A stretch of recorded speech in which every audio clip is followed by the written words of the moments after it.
Capítulo 8. Eles conseguiram, finalmente. A sala onde se encontrava era comprida e suavemente iluminada. A teletela estava reduzida a um volume baixo. A espessura do tapete azul escuro dava a impressão de estar pisando em veludo. Na ponta mais distante da sala, O'Brien, sentado à mesa sob uma luz esverdeada, tinha muitos papéis de ambos os lados. Não se dera ao trabalho de levantar o olhar quando o empregado fez Julie e Winston entrar. O coração de Winston batia tão forte que ele não sabia se seria capaz de falar. Haviam conseguido finalmente. Era só nisso que conseguia pensar. Foi um ato de imprudência ter ido até ali, e uma insanidade completa chegarem juntos, embora fosse verdade que tinham feito caminhos diferentes e só se encontrado à porta da casa de O'Brien. Entrar em um lugar daqueles exigia controle dos nervos. Apenas em ocasiões muito raras uma pessoa via o interior das casas do núcleo do partido ou entrava na região da cidade onde eles viviam. Toda a atmosfera do imenso bloco de apartamentos, a riqueza e a amplitude de tudo, os cheiros nada familiares de boa comida e bom tabaco, os elevadores silenciosos, incrivelmente rápidos, deslizando para cima e para baixo, os empregados de casaco branco correndo de um lado para o outro, tudo intimidava. Embora Winston tivesse um bom pretexto para estar ali, fora assombrado a cada passo pelo medo de que um guarda em um uniforme preto surgisse de repente de uma esquina, exigisse seus documentos e o mandasse embora. O empregado de O'Brien, no entanto, havia recebido os dois com boas maneiras. Era um homem baixo, de cabelo escuro e jaqueta branca, com um rosto em forma de diamante completamente inexpressível e poderia ser chinês. O corredor pelo qual os conduziu era delicadamente acarpetado, com papel de parede de cor creme e lambris brancos, tudo rigorosamente limpo. Aquilo também intimidava. Winston não se lembrava de alguma vez ter visto um corredor cujas paredes não fossem gordurosas pelo contato com corpos humanos. O'Brien tinha um pedaço de papel entre os dedos e parecia analisá-lo criteriosamente. O rosto forte, curvado para baixo, de modo que se via a linha do nariz, parecia ameaçador e inteligente. Por talvez 20 segundos permaneceu sentado sem se mover. Então puxou a fala-escreve para perto de si e ditou uma mensagem no jargão híbrido dos ministérios. Itens 1,5,7 aprovados totalmente. Ponto. Sugestão contida é item 6, duplo mais ridículo, quase pensamento crime, cancelar, ponto, desprosseguir, construção, pré-obter, mais estimativa, sobrecarga, maquinário, ponto, fim, mensagem. Levantou-se pausadamente da cadeira e foi na direção deles, atravessando o tapete silencioso. Um pouco da atmosfera oficial pareceu ter se dissipado quando ele disse palavras em novo idioma, mas sua expressão estava mais sombria do que o normal, como se não tivesse satisfeito por ser perturbado. O terror que Winston já sentia foi subitamente atravessado por uma torrente de constrangimento. Pareceu-lhe bastante provável que simplesmente tivesse cometido um erro estúpido. Pois que evidência tinha de que O'Brien fosse realmente um conspirador político? Nenhuma, exceto uma centelha nos olhos e uma única observação equivocada. Para além disso, restavam apenas suas fabulações secretas, fundadas sobre um sonho.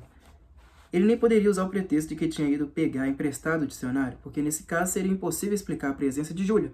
Enquanto O'Brien passava em frente à teletela, um pensamento pareceu-lhe ocorrer. Ele parou, virou de lado e pressionou um botão na parede. Ouviu-se um estalido agudo. A voz parou. Julia soltou um som baixo, uma interjeição de surpresa. Mesmo em meio a seu pânico, Winston ficou chocado demais para conseguir segurar a língua. "Você pode desligar", exclamou. "Sim", respondeu O'Brien. "Nós podemos desligá-la, temos esse privilégio." Ele se postou diante das visitas. Sua constituição sólida os assombrava e a expressão em seu rosto ainda era indecifrável. Aguardava com certa teimosia que Winston falasse, mas sobre o quê?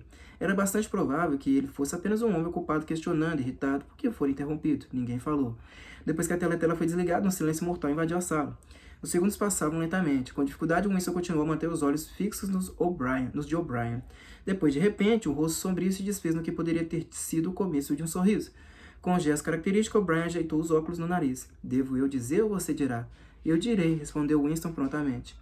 "A teletela está mesmo desligada?" "Sim, tudo está desligado. Nós estamos sozinhos." "Bem, viemos aqui porque..." Fez uma pausa, dando-se conta pela primeira vez de como seus motivos eram vagos. Como não sabia de fato que tipo de ajuda esperava de O'Brien, não era fácil dizer por que havia ido lá. Mesmo assim, prosseguiu, ciente de que sua fala devia soar tanto débil quanto pretensiosa. "Acreditamos que existia um tipo de conspiração. Alguma organização secreta trabalhando contra o partido na qual você esteja envolvido. Queremos nos juntar e trabalhar por ela. Somos inimigos do partido. Nós descremos dos princípios do Sossen. Somos criminosos do pensamento e adúlteros. Estou lhe contando isso porque queremos nos colocar à sua disposição. Se você quiser que nos incriminemos de outra maneira, estamos prontos." Winston parou e espiou por cima do ombro com a sensação de que a porta tinha sido aberta. E de fato o empregado baixinho de rosto amarelo havia entrado sem bater, carregando uma bandeja com um decantador e copos. "Martin é dos nossos", disse O'Brien impassível. "Traga a bebida para cá, Martin. Ponha na mesa redonda. Temos cadeiras suficientes?" Então vamos nos sentar e conversar sossegados. Traga uma cadeira para si, Martin. Vamos falar de negócios. Você pode parar de ser o empregado pelos próximos 10 minutos. O homenzinho se sentou, muito à vontade, mas ainda assim com um ar de empregado de um subalterno desfrutando de um privilégio. Winston avaliou com o canto dos olhos. Ocorreu-lhe que a vida completa do homem era interpretação de um papel e que ele achava perigoso sair da personagem, mesmo que só por um momento. O'Brien segurou o decantador pela boca e encheu os copos com um líquido vermelho escuro. Isso despertou em Winston uma memória distante de algo que já visto há muito tempo, em um muro ou cartaz publicitário. Uma garrafa enorme composta de luzes elétricas que pareciam se mexer para cima e para baixo e despejar o conteúdo em um copo. Visto de cima, o líquido parecia quase preto, mas o decantador brilhava como um rubi. Tinha um cheiro agridoce. Observou Júlia pegar o copo e cheirar com muita curiosidade.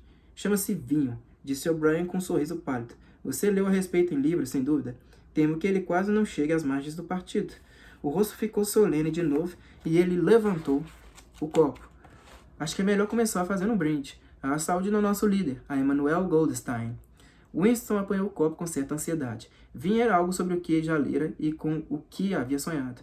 Como o peso do papel de vidro e as rimas parcialmente lembradas do Sr. Charrington, ele pertencia ao passado extinto e romântico, os velhos tempos, como ele gostava de chamá-lo secretamente em pensamento.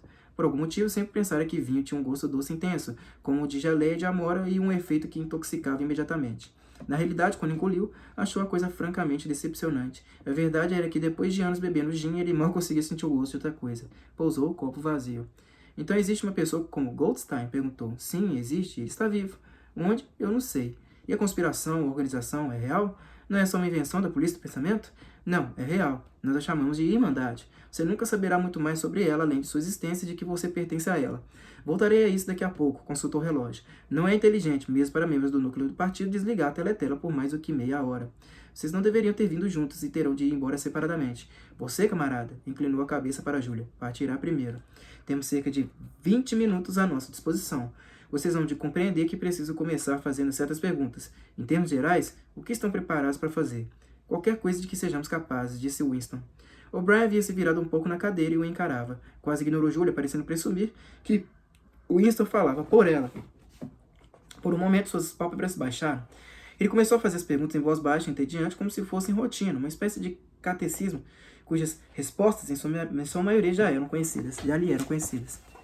Estão preparados para dar suas vidas? Sim. Estão preparados para cometer assassinatos? Sim. Cometer atos de sabotagem que possam causar a morte de centenas de pessoas inocentes? Sim. Trair seu país em favor das forças estrangeiras? Sim. Vocês estão preparados para trapacear, forjar, chantagear, corromper a mente das crianças, distribuir drogas que causem dependência, encorajar a prostituição, disseminar doenças venéreas, fazer qualquer coisa que possa levar à desmoralização e enfraquecimento do poder do partido? Sim.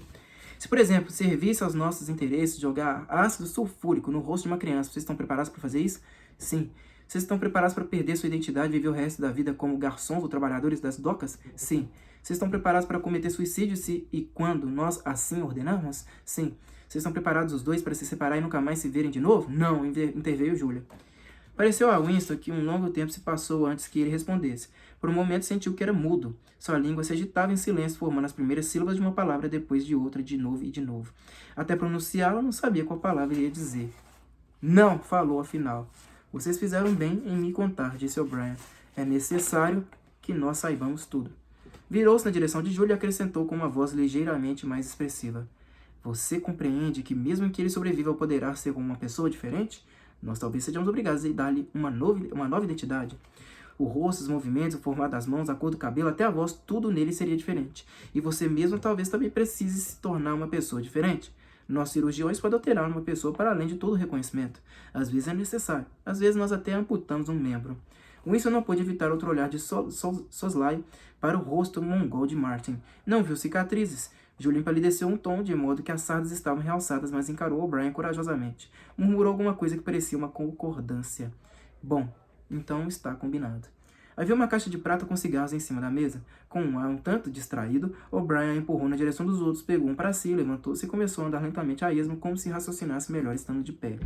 Os cigarros eram muito bons, grossos e bem embalados, o papel de uma textura sedosa em comum. O'Brien consultou o relógio de novo. É melhor você voltar à Copa, Martin. Vou ligar a teletela em 15 minutos. Dê uma boa olhada no rosto desses camaradas antes de ir. Você vai vê-los de novo. Eu talvez não. Exatamente como tinham feito na porta de entrada, os olhos pretos do homenzinho cintilaram nos rostos deles. Não havia um só traço amigável em seus modos. Ele estava memorizando a aparência de ambos, mas não tinha interesse neles, ou não demonstrava ter. Ocorreu a Winston que um rosto sintético talvez fosse incapaz de mudar de expressão. Sem falar nem fazer nenhum tipo de saudação, Martin saiu fechando a porta silenciosamente atrás de si. O'Brien continuava a andar de um lado para o outro, uma das mãos do bolso do macacão preto, a outra segurando cigarro. Vocês compreendem, prosseguiu, que estarão lutando no escuro, sempre no escuro. Vocês receberão ordens e obedecerão sem saber por quê. Mais tarde eu lhes enviarei um livro no qual aprenderão a verdadeira natureza da sociedade em que vivemos e a estratégia pela qual haveremos de destruí-la. Quando acabarem de ler, serão membros plenos da Irmandade. Mas entre os objetivos gerais pelos quais estamos lutando e as tarefas imediatas do momento, vocês jamais saberão de nada. Eu lhes digo que a Irmandade existe, mas não posso contar se ela possui 100 membros ou 10 milhões. A partir de sua experiência pessoal, vocês nunca serão capazes de dizer se ela chega ao menos a 1 dúzia. Receberão 3 ou 4 contatos renovados de tempos em tempos conforme desaparecerem. Como este foi seu primeiro contato, será preservado. Quando vocês receberem ordens, elas partirão de mim. Se julgarmos necessário nos comunicar com vocês, será por meio do Martin. Quando forem pegos, irão confessar. Isso é inevitável. Mas terão pouco a confessar além das próprias ações. Não terão como trair mais do que um punhado de pessoas sem importância. Provavelmente não trairão nem mesmo a mim. Pode ser que eu esteja morto ou tenha me tornado uma pessoa diferente, com um rosto diferente. Ele continuou a andar sobre o tapete macio. A despeito do corpo volumoso, havia uma graça notável em seus movimentos, que aparecia até mesmo no gesto de enfiar a mão no bolso ou manusear o cigarro. Mais até do que força, O'Brien transmitiu uma impressão de confiança e de compreensão disfarçada de ironia. Por mais que falasse seriamente, não tinha nada da bitola mental de um fanático. Quando se referia a assassinato, suicídio, doença venérea, membros amputados e rostos alterados, era com um leve ar de galhofa. Isso é inevitável, sua voz parecia dizer. Isso é o que precisamos fazer sem recuo, mas não é o que faremos quando a vida valer a pena de novo. Uma onda de admiração, quase de adoração, fluiu de Winston em direção a O'Brien. No momento ele tinha esquecido a figura indistinta de Goldstein. Olhando para os ombros fortes de O'Brien, o rosto de traços francos, feio e ainda assim tão civilizado, era impossível acreditar que ele pudesse ser derrotado. Não havia estratagema ao qual ele não pudesse se igualar, nenhum perigo que não pudesse antever. Até Julia parecia impressionada. Ela deixara o cigarro queimar e estava escutando atentamente conforme O'Brien prosseguia. Vocês devem ter ouvido rumores sobre a existência da Irmandade. Sem dúvida formaram a própria imagem dela. Imaginaram, provavelmente, um mundo paralelo de conspiradores que se encontram secretamente em porões, rabiscam mensagens nos muros, reconhecem um ao outro por palavras em código ou por movimentos especiais da mão. Nada do tipo existe. Os membros da Irmandade não têm meio de se reconhecer e é impossível para um membro conhecer a identidade de mais do que alguns poucos. O próprio Goldstein, se caísse nas mãos da polícia do pensamento, não poderia fornecer uma lista completa dos membros nem outra informação que os levasse a ela. Tal lista não existe. A Irmandade não pode ser extinta porque não é uma organização de sentido comum. Nada mantém unida exceto uma ideia que é indestrutível. Vocês nunca terão nada que os apoie exceto a ideia e não receberão vantagens nem encorajamento. Quando finalmente forem pegos, não terão nenhuma ajuda. Nós nunca ajudamos nossos membros, no máximo quando é absolutamente necessário que alguém seja silenciado. De vez em quando conseguimos contrabandear uma lâmina para dentro da cela de um prisioneiro. Vocês precisarão se acostumar a viver sem resultados e sem esperança. Trabalharão por um período, serão pegos, confessarão e morrerão. Esses são os únicos resultados que irão vir. Não existe possibilidade de alguma mudança perceptível ocorrer durante nossa existência. Nós estamos mortos. Nossa única vida verdadeira está no futuro. Tomaremos parte dele como punhados de pós e lascas de osso. Mas a que distância esse futuro está, não se sabe. Pode ser 1000 anos. No presente nada é possível exceto ampliar aos poucos a zona de sanidade. Não podemos agir de modo coletivo, apenas espalhar o nosso conhecimento de indivíduo em indivíduo, geração após geração. Com a polícia do pensamento não há outra maneira. Parou e consultou o relógio pela 3ª vez.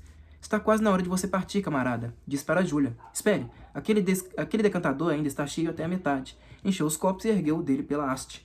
A que brindaremos dessa vez? Indagou ainda com uma leve ironia. A confusão da polícia do pensamento? A morte do grande irmão? A humanidade? Ao futuro? Ao passado, disse Winston. O passado é mais importante, concordou O'Brien gravemente. Esvaziaram os copos e um momento depois Julia se levantou para sair. O'Brien retirou uma pequena caixa do alto de um armário e entregou a ela um tablete branco e achatado, recomendando que o pusesse sob a língua. Era importante, ele falou, não sair cheirando a vinho. Os ascensoristas eram muito observadores. Assim que a porta se fechou atrás dela, ele pareceu se esquecer de sua existência. Deu mais alguns passos e então parou. Há detalhes a resolver. Presumo que vocês tenham um esconderijo de algum tipo. Winston explicou sobre o quarto acima da loja do Sr. Charrington. Isso vai bastar por enquanto. Mais tarde providenciaremos outra coisa para você. É importante mudar o esconderijo com frequência. Enquanto isso, eu vou lhe mandar uma cópia do livro. O'Brien. Winston reparou, parecia pronunciar as palavras como se elas estivessem em itálico. O livro de Goldstein, você entende? Assim que possível. Pode levar alguns dias até que eu consiga um exemplar. Não existem muitos, como você pode imaginar. A política do pensamento os caça e destrói quase tão rápido quanto conseguimos produzi-lo. Faz bem pouca diferença. O livro é indestrutível. Se a última cópia sumisse, nós o produziríamos quase palavra a palavra. Você leva alguma pasta para o trabalho? Em geral, sim. E como ela é? Preta, muito gasta, com 2 tiras. Preta, 2 tiras, muito gasta. Bom, um dia no futuro próximo não posso lhe dar uma data certa. Uma das mensagens em seu trabalho matutino conterá uma palavra impressa com erro e você precisará pedir uma repetição. No dia seguinte, irá trabalhar sem sua pasta. Em algum momento do dia, na rua, um homem vai tocá-lo no braço e dizer: acho que você deixou cair a sua pasta. Aqui ele lhe entregar conterá uma cópia do livro de Goldstein. Você devolverá em 14 dias. Ficar em silêncio por um momento. Resta alguns minutos antes que você tenha de ir, disse O'Brien. Vamos nos ver de novo, se é que nos encontraremos. Winston olhou para cima na direção dele. No lugar onde não há escuridão? Indagou hesitante. No lugar onde não há escuridão, respondeu O'Brien, como se reconhecesse a alusão. E nesse intervalo há algo que você queira dizer antes de ir embora? Algum recado, alguma pergunta? Winston pensou. Não parecia haver nenhuma pergunta que quisesse fazer, nem o menor impulso de verbalizar alguma frase feita para causar impacto. Em vez de algo diretamente relacionado a O'Brien ou à Irmandade, veio-lhe à mente uma espécie de imagem composta de quarto escuro onde a mãe passara seus últimos dias, o quartinho acima da loja do Sr. Charrington, o peso de papel de vidro e a gravura de aço na moldura de jacarandá. Quase aleatoriamente, ele disse, você alguma vez ouviu uma velha rima que começa com laranjas e limões de baixa acidez, cantos, sinos de São Dinamarquês? De novo, O'Brien sentiu, com uma espécie de mesura grave, completou a estrofe. Laranjas e limões de baixa acidez, canta os sinos de São Dinamarquês. Passe para cá o dinheirinho, estamos na igreja de São Martinho. Quando eu lhe pagarei, canta os sinos de Old Bailey. Um dia serei rico, acredite. Canta os sinos de Shoreditch. Você conhece o último verso? Perdão. Sim, conheço. E agora receio que esteja na hora de você partir. Mas espere, é melhor eu lhe dar um daqueles tabletes. Enquanto Winston se levantava, O'Brien cedeu o braço. O aperto forte esmagou os ossos da mão de Winston. À porta ele olhou para trás, mas O'Brien já parecia estar no processo de expulsá-lo da mente. Aguardava sua saída com a mão no interruptor que controlava a teletela. Além dele, Winston conseguia ver a escrivaninha com a luz esverdeada e a fala escreve, e as lixeiras de arame transbordando de papéis. O episódio estava encerrado. Dali a 30 segundos ocorreu-lhe. O'Brien retomaria o importante trabalho em benefício do partido, interrompido momentaneamente. Capítulo 9.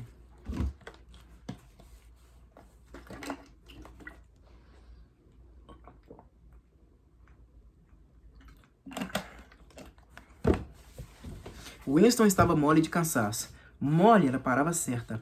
Tinha surgido espontaneamente em sua cabeça. Seu corpo parecia ter não só a fraqueza de uma geleia, mas sua translucidez. Sentia que se erguesse a mão seria capaz de ver a luz através dela. Todo o sangue e toda a linfa tinham sido drenados para fora dele por uma enorme orgia de trabalho, deixando apenas uma frágil estrutura de nervos, ossos e pele. Todas as sensações pareciam intensificadas. O macacão pinicava seus ombros, o calçamento fazia cócegas em seus pés, até o abrir e fechar da mão era um esforço que fazia as juntas ranger.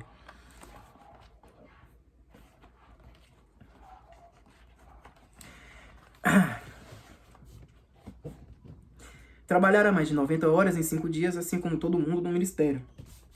Agora estava tudo acabado e ele não tinha literalmente nada a fazer, nenhum trabalho para o partido, até a manhã seguinte. Podia passar 6 horas no esconderijo e mais 9 na própria cama.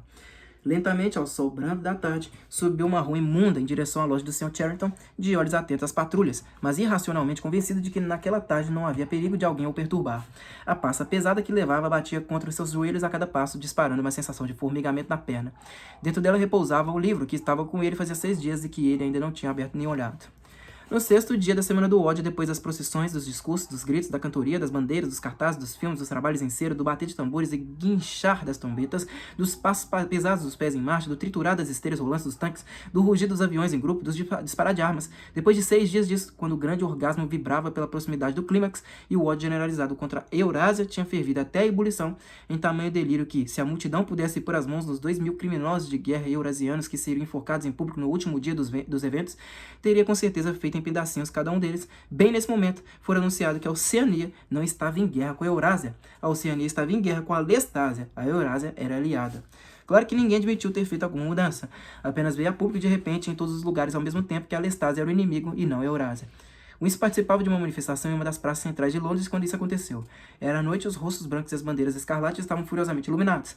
A praça continha milhares de pessoas, incluindo um bloco de aproximadamente 1000 crianças em idade escolar usando o uniforme dos espiões. Em um púlpito forrado de tecido escarlate plissado, um orador do núcleo do partido, um homem baixo e magro, com ombros, braços desproporcionais e um crânio grande, careca, do qual pendiam umas poucas mechas cacheadas, discursava para a multidão. Figura miúda, como a do duende Rumpelstiltskin, contorcido de ódio, ele apertava o microfone com uma das mãos enquanto a outra, enorme na ponta do braço ossudo, esforçava-se para pegar o ar acima de sua cabeça. A sua voz, sintetizada pelos amplificadores, despejava um catálogo interminável de atrocidades, massacres, reportações, saques, estupros, tortura de prisioneiros, bombardeio de civis, notícias falsas, agressões injustas, tratados desrespeitosos. Aliás, tratados desrespeitados. Era quase impossível ouvi-los sem se sentir primeiro convencido e depois enlouquecido. A cada momento a fúria da multidão aumentava e a voz do orador era abafada pelo rugido bestial que se elevava incontrolavelmente de milhares de gargantas. Os berros mais selvagens vinham das crianças. O discurso prosseguia há talvez 20 minutos quando o mensageiro correu para o púlpito e um pedaço de papel foi discretamente enfiado na mão do orador. Ele desenrolou e leu sem fazer uma só pausa. Nada se alterou em sua voz, em seus modos ou no conteúdo do que dizia, mas os nomes eram diferentes. Sem que palavras fossem ditas, uma onda de entendimento perpassou a multidão. A Oceania estava em guerra com a Lestásia. No momento seguinte, houve uma comoção tremenda. As bandeiras que decoravam a praça estavam todas erradas. Ao menos metade delas exibia os rostos errados. Era sabotagem. Os agentes de Goldstein estavam trabalhando. Houve um interlúdio turbulento, enquanto cartazes eram arrancados dos muros, bandeiras eram retalhadas e esmagadas sob os pés. Os espiões executaram prodígios na atividade de subir aos telhados e cortar as flâmulas que voejavam das chaminés. Mas em 2 ou 3 minutos tudo acabou. O orador, ainda apertando o microfone, os ombros curvados para a frente, a mão livre agarrando o ar, prosseguiu inabalável com o discurso. Mais 1 minuto e os rugidos ferozes de raiva explodiam de novo da multidão. O ódio continuava exatamente como antes, apenas o alvo tinha sido alterado. O que impressionou Winston quando olhou para trás era que o orador tinha mudado de uma linha para a seguinte no meio de uma frase, não apenas sem pausa, mas sem interromper a sintaxe. No momento, porém, ele tinha outras coisas com que se preocupar. Foi durante um momento de revolta, enquanto os cartazes eram rasgados, que um homem cujo rosto ele não viu deu um tapinha em seu ombro e disse: "Com licença, acho que você deixou cair a sua pasta." Winston pegou distraidamente sem falar. Sabia que levaria dias até que tivesse uma oportunidade de olhar lá dentro. No instante em que a demonstração acabou, ele foi diretamente para o Ministério da Verdade, embora já fosse quase 23 horas. A equipe toda do Ministério tinha feito o mesmo. As ordens que já saíam da teletela chamando-os a seus postos nem eram mais necessárias. A Oceania estava em guerra com a Lestásia, na verdade sempre estivera. Grande parte da literatura política dos 5 anos anteriores estava completamente obsoleta. Relatórios e registros de todos os tipos, jornais, livros, panfletos, filmes, trilhas sonoras, fotografias, tudo precisava ser retificado à velocidade da luz. Embora nenhuma instrução tivesse sido emitida, era sabido que os chefes do departamento pretendiam que em uma semana nenhuma referência à guerra com a Eurásia ou à aliança com a Lestásia restasse em algum lugar. O trabalho era esmagador, tanto mais porque os processos envolvidos não podiam ser chamados por seus nomes verdadeiros. Todo mundo do departamento de registro trabalhou 18 horas a cada 24, com intervalos de 2 ou 3 horas de sono. Colchões foram trazidos dos porões e dispostos nos corredores. Refeições consistindo de sanduíches e café Vitória foram servidas em carrinhos por atendentes da cantina. Cada vez que Winston interrompia o trabalho para um de seus intervalos de sono, tentava deixar a mesa limpa e sem trabalho, e a cada vez que se arrastava de volta com os olhos grudentos e doloridos, descobria que outra chuva de papéis caíra sobre a mesa como neve, soterrando parcialmente a fala escreve e transbordando para o chão, de modo que o primeiro passo era sempre arrumar tudo em uma pilha organizada o suficiente para lhe dar espaço para trabalhar. O pior de tudo era que o trabalho não era de forma nenhuma puramente mecânico. Com frequência dava para apenas substituir um nome por outro, mas cada registro detalhado dos eventos exigia cuidado e criatividade. Até mesmo o conhecimento de geografia de que uma pessoa precisava para transferir a guerra de uma parte do mundo para outra era considerável. No terceiro dia, os seus olhos doíam insuportavelmente, e os óculos precisavam ser limpos a cada poucos minutos. Era como enfrentar uma tarefa física extenuante, algo que uma pessoa tinha o direito de recusar, mas que apesar disso se sentia neuroticamente ansiosa para concluir. Na medida que teve tempo para se lembrar do fato, ele não se incomodava com que cada palavra murmurada na fala escreve e cada golpe de sua caneta fosse uma mentira deliberada. Estava tão ansioso quanto os outros do departamento para que a falsificação ficasse perfeita. Na manhã do sexto dia, a torrente dos cilindros foi aliviada. Por até 30 minutos nada saiu do tubo. Depois veio mais um cilindro e depois nada. Em todos os lugares, aproximadamente ao mesmo tempo, o trabalho diminuía. Um suspiro profundo e, como precisava ser, secreto percorreu o departamento. Um feito notável que jamais poderia ser mencionado tinha sido alcançado. Agora era impossível a qualquer ser humano provar por evidência documental que a guerra com a Eurásia tivesse acontecido. Às 12 horas foi inesperadamente anunciado que todos os trabalhadores do ministério estavam liberados até a manhã seguinte. Winston, ainda carregando a pasta contendo o livro que tinha permanecido entre seus pés enquanto ele trabalhava e sob seu corpo enquanto dormia, foi para casa, fez a barba e quase quase adormeceu no banho, embora a água estivesse pouco mais que morna. Com um impulso de ânimo, subiu a escada para a parte superior da loja do Sr. Charrington. Estava cansado, mas já não tinha sono. Abriu a janela, acendeu um pequeno fogareiro sujo e pôs uma panela de água para o café. Júlia chegaria dali a pouco. Enquanto isso, havia o livro. Ele se acomodou na poltrona desmazelada e abriu as tiras da pasta. Um volume preto e pesado, rusticamente encadernado, sem nome nem título na capa. A impressão também parecia ligeiramente irregular. As páginas estavam gastas nos cantos e soltavam com facilidade, como se o livro tivesse passado por muitas mãos. A inscrição na folha de rosto dizia: A teoria e a prática do coletivismo oligárquico de Immanuel Goldstein. Winston começou a ler. Capítulo 1. Ignorância é força. Ao longo de todo o tempo registrado, provavelmente desde o fim do período neolítico, existem 3 grupos humanos no mundo: os altos, os médios e os baixos. Eles foram subdivididos de muitos modos, receberam vários nomes diferentes, e sua quantidade, assim como suas atitudes de convivência, variaram de época a época, mas a estrutura principal da sociedade nunca se alterou. Mesmo depois de enormes convulsões e de mudanças aparentemente irrevogáveis, o mesmo padrão sempre se restabeleceu, assim como um giroscópio sempre volta ao equilíbrio, não importa quanto seja inclinado para um lado ou para o outro. Os objetivos desses grupos são totalmente incompatíveis. Winston parou de ler principalmente para desfrutar do fato de que estava lendo em conforto e segurança. Encontrava-se sozinho, nenhuma teletela, nenhuma orelha na fechadura, nenhum impulso nervoso de espiar por cima dos ombros ou cobrir a página com a mão. A brisa suave do verão soprava em seu rosto. De algum lugar ao longe vinham gritos fracos de crianças. No quarto propriamente dito não havia nenhum som, exceto o zunido do relógio. Ele afundou mais na poltrona e pôs os pés no anteparo da lareira. Era uma benção, era a eternidade. De repente, como as pessoas às vezes fazem com um livro que em última instância sabe que vão ler e reler, ele o abriu em um lugar diferente e caiu no 3º capítulo. Prosseguiu na leitura. Capítulo 3. Guerra é paz. Guerra é paz. A divisão do mundo em 3 grandes superestados era um evento que poderia ser antevisto e de fato foi até antes da metade do século XX. Com a absorção da Europa pela Rússia e do Império Britânico pelos Estados Unidos, 2 das 3 potências estabelecidas hoje, Eurásia e Oceania, passaram a existir. A terceira, Lestásia, só emergiu como unidade distinta depois de mais de uma década de lutas confusas. As fronteiras entre os 3 superestados são arbitrárias em alguns pontos e em outros flutuam ao sabor dos acasos da guerra, mas no geral acompanham os limites geográficos. A Eurásia compreende toda a parte norte dos continentes europeu e asiático, desde Portugal até o Estreito de Bering. A Oceania compreende as Américas, as ilhas do Atlântico, incluindo as britânicas, a Australásia e a porção sul da África. A Lestásia, menor do que as outras e com uma fronteira oeste menos definida, compreende a China e os países ao sul dela, com as ilhas japonesas, e uma porção grande, porém instável, da Manchúria, da Mongólia e do Tibete. Em uma combinação ou outra, esses 3 superestados vêm guerreando de modo permanente nos últimos 25 anos. A guerra, entretanto, já não é a luta desesperada e aniquiladora que foi nas primeiras décadas do século XX.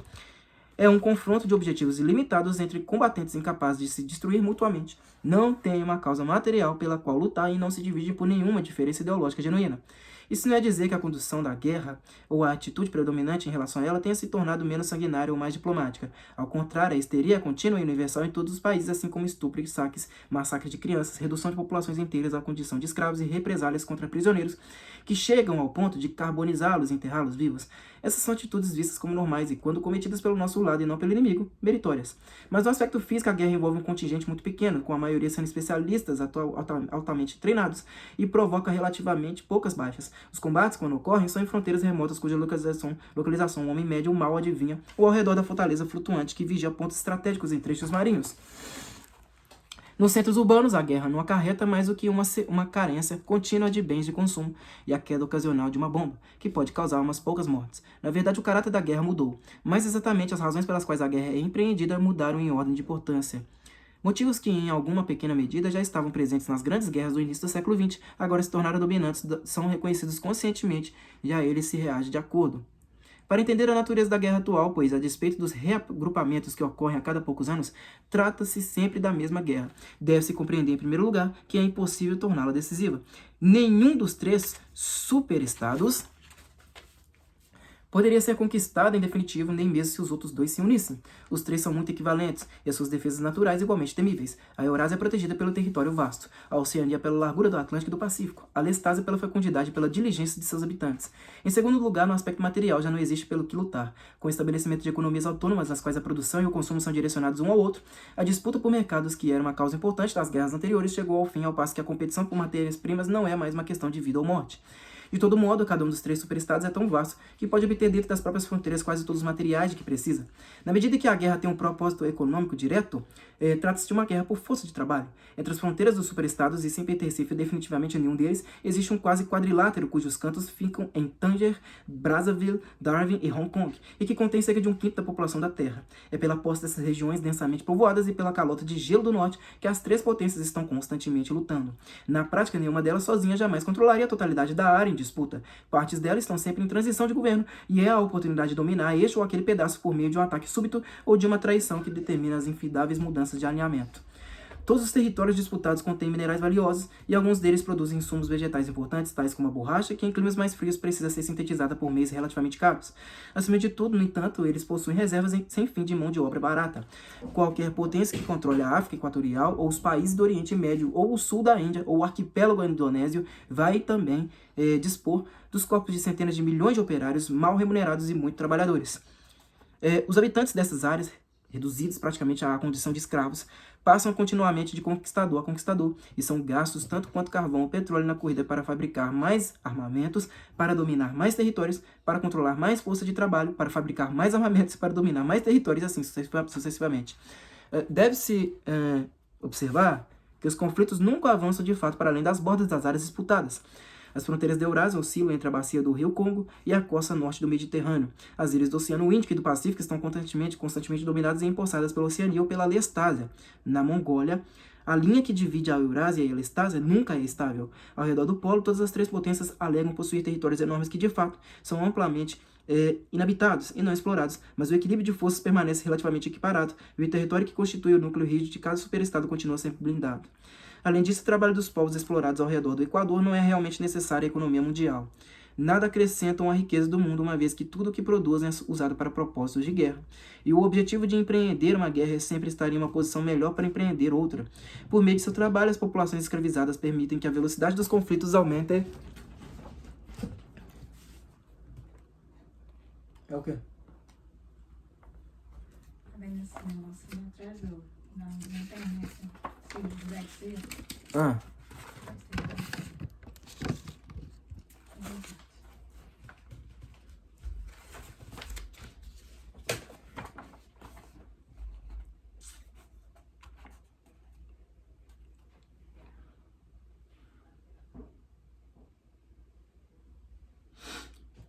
Deve-se observar que os conflitos nunca avançam de fato para além das bordas das áreas disputadas. As fronteiras da Eurásia oscilam entre a bacia do rio Congo e a costa norte do Mediterrâneo.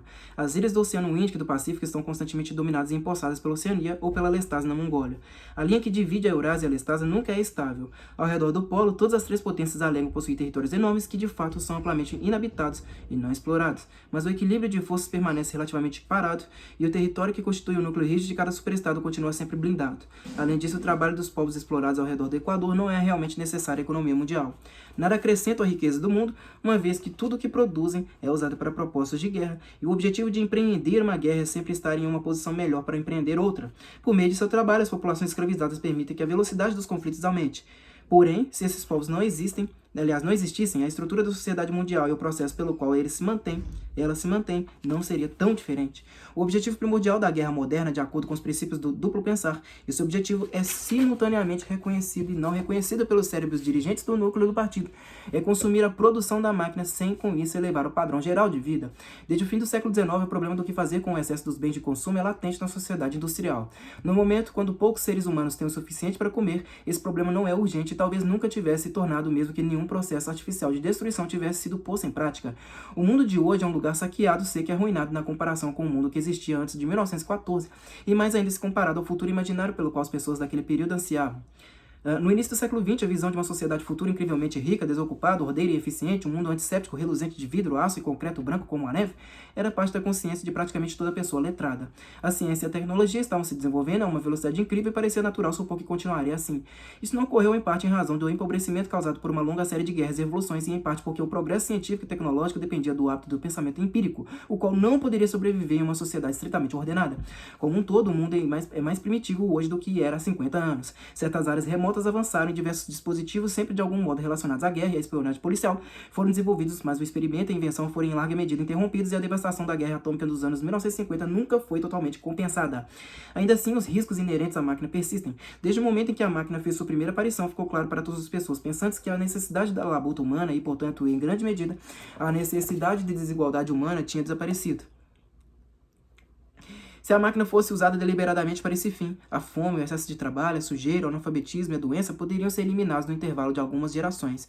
E de fato, mesmo sem ser empregada com algum desses propósitos, e sim em uma espécie de processo automático, produzindo uma riqueza que algumas vezes foi impossível não distribuir, a máquina elevou significativamente os padrões de vida do ser humano médio durante cerca de 50 anos, no final do século XIX e início do XX. Mas ficou claro também que um aumento generalizado da riqueza ameaçava destruir a sociedade e hierarquias. De fato, em certo sentido, era sua destruição. Em um mundo no qual todos trabalhassem poucas horas, tivessem o suficiente para comer, morassem em uma casa com banheiro e geladeira, tivessem um carro ou até um avião, a forma mais óbvia de desigualdade, talvez a mais importante, já teria sumido. Caso se tornasse generalizada, a riqueza já não iria conferir distinção. Seria possível, sem dúvida, imaginar uma sociedade no qual a riqueza, no sentido de posses e luxos individuais, fosse distribuída igualmente, enquanto o poder permanecesse nas mãos de uma pequena casta privilegiada. Mas na prática, uma sociedade assim não seria estável por muito tempo, pois se o lazer e a segurança fossem desfrutados por todos da mesma forma, a grande massa de seres humanos que normalmente é tornada estúpida pela pobreza, seria letrada e aprenderia a pensar por si mesma. E ao fazer isso, cedo ou tarde perceberia que a minoria privilegiada não tem função e acabaria com ela. No longo prazo, uma sociedade hierarquizada só seria possível com base em pobreza e ignorância. Voltar ao passado agrícola, como alguns pensadores do início do século XX sonhavam fazer, não era uma solução viável, pois colidia com uma tendência à mecanização que havia se tornado quase instintiva praticamente no mundo todo. Além disso, todo país tecnologicamente ultrapassado se tornava vulnerável do ponto de vista militar e estava fadado a se submeter direto ou indiretamente a seus rivais mais avançados. Tampouco era uma solução satisfatória manter as massas na pobreza pela restrição à produção de bens. Isso aconteceu em grande medida na fase final do capitalismo, aproximadamente entre 1920 e 1940. Permitiu-se que a economia de alguns países estagnasse, a terra ficou sem cultivo, não houve acréscimo de bens de capital, grandes parcelas da população foram impedidas de trabalhar e mantidas em modo de sobrevivência pela caridade do Estado. Mas isso também implicava vulnerabilidade militar, e uma vez que as privações infligidas eram obviamente desnecessárias, a oposição se tornou inevitável. O problema era manter as rodas da indústria girando sem aumentar a riqueza real do mundo. Bens devem ser produzidos, mas não distribuídos, e na prática o único modo de alcançar isso era pelo estado contínuo de guerra. O ato essencial da guerra é a destruição, não necessariamente de vidas humanas, mas dos produtos do trabalho humano. É um modo de estilhaçar ou lançar na atmosfera ou jogar nas profundezas do mar materiais que poderiam ser usados para deixar as massas muito mais confortáveis e assim no longo período inteligentes demais. Mesmo quando as armas de guerra não são de fato destruídas, a sua fabricação ainda é um modo conveniente de gastar força de trabalho sem produzir nada que possa ser consumido. Uma fortaleza flutuante, por exemplo, contém em si um trabalho que teria construído uma centena de navios de carga. Em última análise, ela é escateada até a obsolescência sem jamais ter trazido nenhum benefício material a ninguém. E com grandes esforços, uma futura fortaleza voadora é construída. Em princípio, o esforço de guerra é sempre planejado de maneira a consumir todo o excedente que possa existir depois que as parcas necessidades da população forem satisfeitas. Na prática, as necessidades da população são sempre subestimadas, resultando em uma carência crônica de metade das necessidades da vida. Mas isso é visto como uma vantagem. É uma política deliberada manter até mesmo os grupos favorecidos em algum ponto próximo da dificuldade, porque um estado geral de escassez aumenta a importância dos pequenos privilégios e assim amplia a diferença entre um grupo e outro. Pelos padrões do início do século XX, até um membro do núcleo do partido leva um tipo de vida ostensivo e elaborado. Mesmo assim, os poucos luxos de que ele desfruta um apartamento amplo e bem equipado, tecido fino de suas roupas, alta qualidade de sua comida, bebida e tabaco, seus 2 ou 3 empregados, seu carro ou helicóptero particular, o posicionam em um mundo diferente daquele de um membro das margens do partido, e os membros das margens do partido têm uma vantagem semelhante em comparação às massas submersas que nós chamamos de proletas. A atmosfera social é a de uma cidade sitiada, em que a posse de um pedaço de carne de cavalo marca a diferença entre a riqueza e a pobreza. Ao mesmo tempo, a consciência de estar em guerra, portanto em perigo, faz a transferência de poder para uma pequena caça parecer uma condição de sobrevivência natural e inevitável.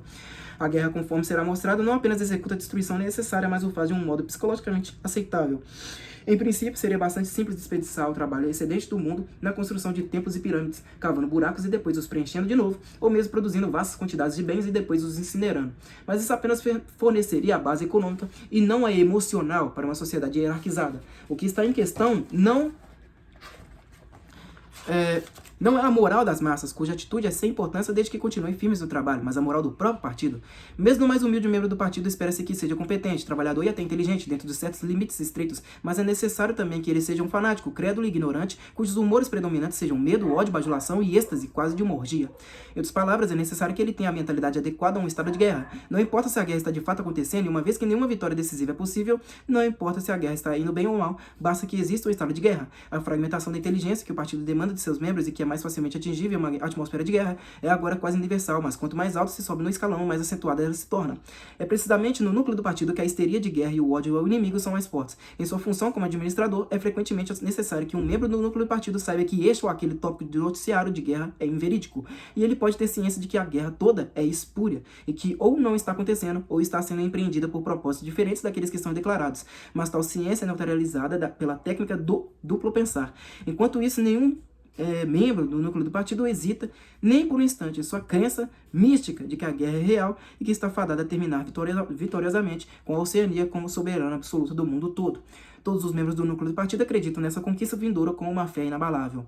Ela será atingida ou gradualmente tomará mais e mais territórios até alcançar um poder avassalador ou pela descoberta de alguma arma nova pela qual ninguém possa se responsabilizar. A busca por novas armas continua ininterruptamente e é uma das poucas atividades restantes em que a mente do tipo inventivo ou especulativo pode encontrar uma via de escape. Em novo idioma, não existe não existe palavra para ciência. O método empírico de pensamento no qual todas as conquistas científicas do passado se fundam, é oposto à maioria dos princípios fundamentais do Saussure. Mesmo o progresso tecnológico só acontece quando os produtos que gera podem ser de alguma forma usados para a diminuição da liberdade humana. Em todas as artes úteis, o mundo está ou estagnado ou retrocedendo. Os campos são cultivados por arados puxados a cavalo, enquanto livros são escritos por máquinas. Mas em assuntos de importância vital, ou seja, de fato, a guerra e a espionagem policial, a abordagem empírica ainda é incentivada ou ao menos tolerada. Os dois objetivos do partido são conquistar todos os perfis da Terra e extinguir de uma vez por todas as possibilidades de pensamento independente. Existem, portanto, dois grandes problemas que o partido está preocupado em resolver. Um é descobrir o que um ser humano está pensando, mesmo contra a vontade dele, e o outro é como matar várias centenas de milhões de pessoas em alguns poucos segundos sem dar o alarme antes. Na medida em que ainda existe pesquisa científica deste tema que ela se ocupa. O cientista de hoje é ou uma mistura de psicólogo e interrogador que estuda com minúcia extraordinário o significado de expressões faciais, gestos e tons de voz e testa o efeito de drogas, terapias de choque, hipnose e tortura física na produção de verdades, ou ele é um químico, físico ou biólogo preocupado apenas com as ramificações de sua área principal que tenham relevância na eliminação da vida. Nos vastos laboratórios do Ministério da Paz, em estações experimentais escondidas nas florestas brasileiras ou no deserto australiano, ou perdidas em ilhas da Antártica, equipes de especialistas se dedicam incansáveis ao trabalho. Algumas se ocupam simplesmente do planejamento logístico das guerras futuras, outras criam bombas cada vez maiores, explosivos cada vez mais poderosos, armaduras cada vez mais impenetráveis, outras pesquisam gases novos e mais letais ou venenos solúveis que possam ser produzidos em quantidades suficientes para destruir toda a vegetação de continentes inteiros ou segmentos de germes imunizados contra todos os anticorpos possíveis. Outras lutam para produzir veículos que se moverão como um submarino na água subterrânea ou um avião, tão independente de sua base quanto um navio de cruzeiro. Outras exploram possibilidades ainda mais remotas, tais como direcionar os raios solares através de lentes suspensas a milhares de quilômetros no espaço ou produzir terremotos e maremotos artificiais pela manipulação do calor do centro da Terra.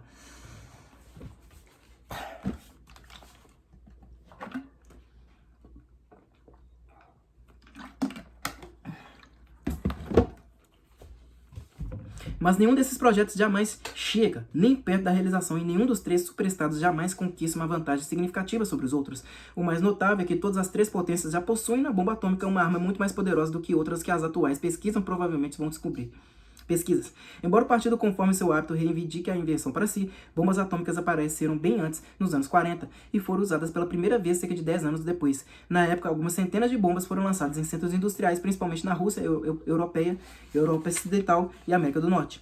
O efeito foi convencer os grupos dominantes de todos os países de que mais algumas bombas atômicas significariam o fim da sociedade organizada, e portanto do poder deles. Depois disso, embora nenhum acordo formal tenha sido feito ou insinuado, nenhuma outra bomba foi lançada. As três potências apenas continuam a produzir bombas atômicas e a estocá-las para o momento decisivo que todas elas acreditam que virá mais cedo ou mais tarde. Enquanto isso, a arte da guerra permaneceu quase estacionária por 30 ou 40 anos. Helicópteros são mais usados do que eram antes. Aviões bombardeiros foram amplamente substituídos por artilharia automática. O frágil navio de guerra móvel cedeu lugar à quase invulnerável fortaleza voadora. Mas, fora isso, houve pouco avanço. O tanque, submarino, o torpedo, a metralhadora, até o rifle e a granada de mão ainda estão em uso. E apesar dos infindáveis massacres relatados na imprensa e nas teletelas, as batalhas desesperadas das guerras e antes, em que centenas de milhares ou mesmo milhões de homens eram com frequência mortos em poucas semanas, nunca mais se repetiram. Nenhum dos 3 superestados jamais tenta alguma manobra que envolva o risco de uma derrota comprometedora. Quando uma operação de grande porte ocorre, em geral é um ataque surpresa contra um aliado. A estratégia que as 3 potências seguem ou fingem seguir é a mesma. O plano é, por uma combinação de lutas, negociações e atos de traição no momento certo, estabelecer uma aliança de bases que alcance completamente um ou outro dos estados rivais e então assinar um pacto de amizade com ele e manter a paz por quantos anos forem necessários para que a desconfiança se dissolva. Durante esse período, foguetes carregados com bombas atômicas podem ser montados em todos os pontos estratégicos. Por fim, todos serão disparados simultaneamente, com efeitos tão devastadores que toda retaliação se torne possível. Será então a hora de assinar um pacto de amizade com a potência mundial restante em preparação para outro ataque. Esse esquema, infelizmente, é necessário dizer, é um mero devaneio, uma utopia. Além do mais, nenhum combate jamais ocorre além das áreas disputadas ao redor do Equador e no Polo. Nenhuma invasão do território inimigo jamais ocorre. Isso explica o fato de, em alguns lugares, as fronteiras entre os superestados serem arbitrárias. A Eurásia, por exemplo, poderia facilmente conquistar as ilhas britânicas, que geograficamente fazem parte da Europa, ou, em contrapartida, seria possível a Oceania empurrar suas fronteiras até o rio Reno, ou mesmo até o rio Vístula. Porém, isso violaria o princípio seguido por todos os lados, mas nunca formulado, da integridade cultural. Se a Oceania conquistasse as áreas antes conhecidas como França e Alemanha, seria necessário exterminar os habitantes, uma tarefa de grande dificuldade, ou incorporar uma população de cerca de 100 milhões de pessoas que, em relação ao desenvolvimento técnico, estão aquém do nível da Oceania. O problema é o mesmo para os 3 superestados. É absolutamente necessário para a estrutura deles que não haja contato com estrangeiros, exceto em pequena medida com prisioneiros de guerra e negros escravizados. Mesmo o aliado oficial do momento é sempre considerado com a mais alta suspeita. Prisioneiros de guerra à parte, o cidadão comum da Oceania jamais põe os olhos em um cidadão da Eurásia nem da Lestásia e lhe é proibido conhecer outros idiomas. Se lhe fosse permitido contato com estrangeiros, ele descobriria que são criaturas semelhantes a si e que a maior parte do que lhe contaram é mentira. Um mundo fechado no qual vive sofreria rupturas e o medo, o ódio e a indignação que fundamentam sua moralidade poderiam evaporar. Assim, todos os lados perceberam que, independentemente de quantas vezes a Pérsia ou o Egito ou Java ou Ceilão que troquem de líderes, as fronteiras principais nunca devem ser cruzadas por nada além de bombas. Atrelado a isso está um fato jamais mencionado publicamente, mas compreendido e aceito por todos. As condições de vida em todos os 3 superestados são basicamente as mesmas. Na Oceania, a filosofia predominante se chama Sassin, na Eurásia se chama neobolchevismo, e na Lestásia tem um nome chinês em geral traduzido como culto à morte, mas talvez mais representado como obliteração do eu. O cidadão da Oceania não tem permissão para conhecer nenhum princípio das outras 2 filosofias, mas é ensinado a execrá-las como violações bárbaras da moralidade e do senso comum. Na realidade, as 3 filosofias são muito parecidas, e os sistemas sociais que elas sustentam não são distinguíveis em absoluto. Em todos os lugares existe a mesma estrutura piramidal, a mesma adoração a um líder semidivino, a mesma economia a favor do estado permanente de guerra. Disso decorre que os 3 superestados, além de não conseguirem conquistar um ao outro, também não obteriam vantagem nenhuma se conseguissem. Ao contrário, enquanto permanecem em conflito, apoiam-se mutuamente como 3 espigas de milho. E como sempre, os grupos dominantes das 3 potências estão ao mesmo tempo conscientes e inconscientes do que fazem. Suas vidas são dedicadas à conquista do mundo, mas eles sabem também que é necessário continuar a guerra para sempre sem vitória. Enquanto isso, o fato de não haver perigo real de conquista torna possível a negação da realidade, que é o atributo principal do Sócio de seu sistema de pensamento rivais. Aqui é preciso repetir o que foi feito antes. Ao se tornar contínua, a guerra mudou fundamentalmente de caráter. Nos tempos antigos, uma guerra quase por definição era algo que cedo ou tarde terminava geralmente com uma vitória ou uma derrota. No passado, a guerra também era um dos principais instrumentos pelos quais as sociedades humanas eram mantidas em contato com a realidade. Os governantes de todas as épocas tentaram impor aos seus seguidores uma falsa visão de mundo, mas não podiam se dar ao luxo de incentivar uma ilusão que tendesse a prejudicar a eficiência militar. Enquanto a derrota significasse perda de independência ou algum outro resultado geralmente considerado indesejável, as precauções contra a derrota precisavam ser consistentes. Fatos não podiam ser ignorados. Na filosofia, na religião, na ética, na política, 2 e 2 podem ser 5, mas quando se está projetando uma arma ou um avião, 2 e 2 precisavam ser 4. Nações ineficientes eram conquistadas cedo ou tarde, e a luta por eficiência era inimiga das ilusões. Além disso, para ser eficiente era necessário ser capaz de aprender com o passado o que significava ter uma ideia relativamente precisa do que tinha acontecido. Jornais e livros de história eram, claro, sempre imprecisos e tendenciosos, mas a falsificação do tipo praticado hoje teria sido impossível. A guerra era um refúgio seguro da sanidade, e no que dizia respeito às classes dominantes, com certeza a mais importante de todas as salvaguardas. Enquanto as guerras pudessem ser vencidas ou perdidas, nenhuma da classe dominante poderia ser totalmente responsável. No entanto, quando uma guerra se torna literalmente contínua, deixa de ser perigosa, já que não existe algo como a necessidade militar. O progresso técnico pode cessar e os fatos mais palpáveis podem ser negados ou desconsiderados. Como vimos, pesquisas que poderiam ser chamadas de científicas ainda são conduzidas para os propósitos da guerra, mas são essencialmente um tipo de devaneio e o seu fracasso em apresentar resultados não importa. A eficiência mesmo militar não é mais necessária, não é eficiente na Oceania a não ser a polícia do pensamento. Uma vez que cada um dos 3 superestados seja inconquistável, cada um é na prática um universo separado dentro do qual quase toda a perversão do pensamento pode ser praticada em segurança. A realidade só exerce pressão por meio das necessidades da vida cotidiana: comer e beber, ter abrigo e roupas, evitar engolir veneno ou pisar para fora de uma janela de um andar alto e outras semelhantes. Entre a vida e a morte, e entre o prazer e o sofrimento físico, ainda existe uma distinção, mas é só. Interrompa o contato com o mundo externo e com o passado, e o cidadão da Oceania como um homem no espaço interestelar, que não tem meios de saber qual direção é acima e qual é abaixo. Os governantes de um estado como esses são absolutistas, como os faraós e os césares não puderam ser. São obrigados a impedir que muitos seguidores morram de fome a ponto de o caso se tornar inconveniente. E são obrigados a permanecer no mesmo nível baixo de técnica militar dos rivais, porém, uma vez que esse mínimo seja atingido, podem distorcer a realidade no formato que escolherem. A guerra, portanto, se a julgarmos pelos padrões das anteriores, é uma hipocrisia. É como se as lutas entre certos animais ruminantes, cujos chifres são posicionados em tal ângulo que eles são incapazes de se ferir. Ela se alimenta do excesso de bens de consumo e ajuda a preservar a atmosfera mental específica que uma sociedade hierárquica exige. A guerra, conforme veremos, é agora um assunto puramente interno. Antigamente, os grupos dominantes de todos os países, embora pudessem reconhecer o seu interesse comum e assim limitar a destrutividade da guerra, combatiam de fato um contra o outro e o vitorioso sempre saqueava o vencido. Atualmente, eles não estão em combate. Cada grupo dominante empreende a guerra contra os próprios súditos, e o objetivo não é promover ou impedir a conquista de territórios, e sim manter intacta a estrutura da sociedade. A palavra guerra, portanto, se tornou enganosa. Seria provavelmente mais exato dizer que, ao se tornar contínua, a guerra deixou de existir. A pressão peculiar que ela exerceu sobre os seres humanos entre o período neolítico e o início do século XX desapareceu e foi substituída por outra coisa muito diferente. O efeito seria praticamente o mesmo se os 3 superestados, em vez de lutar um contra o outro, concordassem em viver em paz permanente, cada um inviolável dentro das próprias fronteiras. Pois, nesse caso, cada um ainda seria um universo autônomo, liberto para sempre da influência incômoda do perigo externo. Uma paz que fosse verdadeiramente perpétua seria o mesmo que uma guerra perpétua. E isso, embora a vasta maioria dos membros do partido só compreenda em um sentido muito raso, é o significado profundo do lema do partido: guerra é paz. Winston pausou a leitura por um momento. Em algum ponto remoto ao longe, uma bomba retumbou. A sensação de alívio por estar sozinho com o livro proibido em um quarto sem teletela não tinha diminuído. A solidão e a insegurança eram sensações físicas misturadas de alguma forma com o cansaço do corpo, a maciez da poltrona, o toque da brisa suave que vinha pela janela e roçava o seu rosto. O livro fascinava, ou mais exatamente, o reconfortava. Em certo sentido, não lhe contava nada inédito, mas isso era parte do prazer. O livro dizia o que ele teria dito se ele tivesse sido possível colocar em ordem seus pensamentos dispersos. Era o produto de uma mente semelhante à sua, porém muitíssimo mais poderosa, mais sistemática e menos dominada pelo medo. Os melhores livros, percebeu, eram os que diziam que você já sabia. Ele tinha acabado de voltar ao capítulo 1 e quando ouviu os passos da Júlia na escada e pulou da poltrona para encontrá-lo, fazia mais de uma semana que não se viam. Estou com o livro, ele disse, quando desfizeram um abraço. Ah, você recebeu? Bom, ela comentou sem muito interesse, e quase no meio instante se ajoelhou lá do fogareiro para preparar café. Não voltaram ao assunto até terem ficado na cama por meia hora. A noite estava fresca o suficiente para valer a pena abrir a janela. De baixo chegou o som familiar de cantoria e do ranger de calçadas nas lajotas. A mulher musculosa de antebraços ruivos que Winston tinha visto em sua primeira visita era quase um móvel do pátio.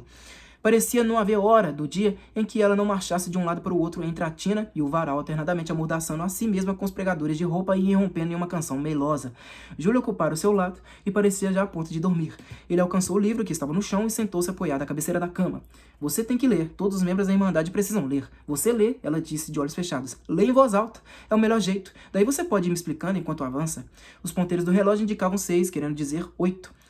Eles tinham 3 ou 4 horas à frente. Winston apoiou o livro contra os joelhos e começou a ler. Capítulo 1. Ignorância é força. Ao longo de todo o tempo registrado, e provavelmente desde o fim do período neolítico, existem 3 grupos humanos no mundo, os altos, os médios e os baixos. Eles foram subdivididos de muitos modos, receberam vários nomes diferentes, e sua quantidade, assim como suas atitudes de convivência, variou de época a época, mas a estrutura principal da sociedade nunca se alterou. Mesmo depois de enormes convulsões de mudanças aparentemente irrevogáveis, o mesmo padrão sempre se restabeleceu. Assim como um giroscópio sempre volta ao equilíbrio, não importa quanto seja inclinado para um lado ou para o outro. Júlia, você está acordada? Perguntou Winston. Sim, meu querido, estou ouvindo. Continue, é maravilhoso. Ele prosseguiu na leitura. Os objetivos desses 3 grupos são totalmente incompatíveis. O objetivo dos altos é permanecer onde estão. O objetivo dos médios é trocar de lugar com os altos. O objetivo dos baixos, quando eles o têm, pois é uma característica permanente dos baixos que eles estejam oprimidos demais pelo trabalho para ter alguma consciência intermitente de qualquer coisa além de suas várias vidas diárias, é abolir todas as distinções e criar uma sociedade em que os homens sejam iguais. Assim, ao longo da história, uma luta que, em linhas gerais, é sempre a mesma, ocorre de novo e de novo. Por longos períodos, os altos pareciam se estar seguramente no comando, mas cedo ou tarde sempre chega um momento em que eles perdem ou a confiança em si mesmos ou a capacidade de governar com eficiência ou as duas coisas. Então são expulsos pelos médios, que atraem os baixos para seu lado, fingindo lutar por liberdade e justiça. Assim que os médios conquistam seu objetivo, empurram os baixos de volta para a antiga posição de servidão e eles próprios se tornam os altos. Não demora até que um novo grupo médio surja de um dos grupos ou de ambos, e a luta recomeça. Dos 3, só os baixos nunca alcançam um sucesso, nem mesmo temporário, na conquista de seus objetivos. Seria um exagero afirmar que ao longo da história não houve algum tipo de progresso material. Mesmo hoje, em um período de declínio, o ser humano mediano está fisicamente melhor do que estava poucos séculos atrás, mas nenhum aumento de de prosperidade, nenhuma suavidade nos modos, nenhuma reforma ou revolução jamais deixou a igualdade 1 milímetro mais perto. Do ponto de vista dos baixos, nenhuma mudança histórica significou muita coisa além de uma troca no nome de seus mestres. No final do século XIX, a recorrência desse padrão tinha se tornado óbvia para mais observadores. Surgiram então escolas de pensadores que interpretavam a história como um processo cíclico e pretendiam demonstrar que a desigualdade era a lei imutável da vida humana. Essa doutrina, é claro, sempre teve seus adeptos, mas houve uma mudança significativa na maneira como ela é apresentada agora. No passado, a necessidade de uma forma hierárquica de sociedade era uma doutrina específica dos altos. Foi disseminada por reis, aristocratas, padres, advogados e outros parasitas do mesmo gênero e, de forma geral, suavizada por promessas de compensação em um mundo imaginário além túmulo. Os médios, enquanto lutavam por poder, sempre fizeram uso de termos como liberdade, justiça e fraternidade. No entanto, o conceito de fraternidade humana começou a ser criticado por pessoas que ainda não ocupavam posições de comando, mas esperavam ocupá-las em breve. No passado, os médios tinham feito revoluções sob a bandeira de igualdade e depois estabelecido tiranias novas assim que as anteriores eram derrubadas. Os novos grupos médios, de fato, proclamavam sua tirania com antecedência. O socialismo, uma teoria que surgiu no início do século XIX e era o último elo na cadeia de pensamento que recuava até as rebeliões de escravos da antiguidade, ainda estava profundamente influenciada pelo utopismo de épocas passadas, mas em cada variante do socialismo que surgiu a partir de 1900, o objetivo de estabelecer liberdade e igualdade era cada vez mais abertamente abandonado. Os novos movimentos que apareceram em meados do século, o Sócio em Oceania, o neobolchevismo na Eurásia e o culto à morte, como é normalmente chamado na Lestásia, tinham o objetivo consciente de perpetuar a não liberdade e não igualdade. Esses novos movimentos, é claro, cresceram a partir dos antigos e tendiam a manter os seus nomes e da boca para fora a sua ideologia. Mas o propósito de todos eles era suspender o progresso e congelar a história em um dado momento. O conhecido movimento de pêndulo deveria ocorrer mais uma vez e então parar.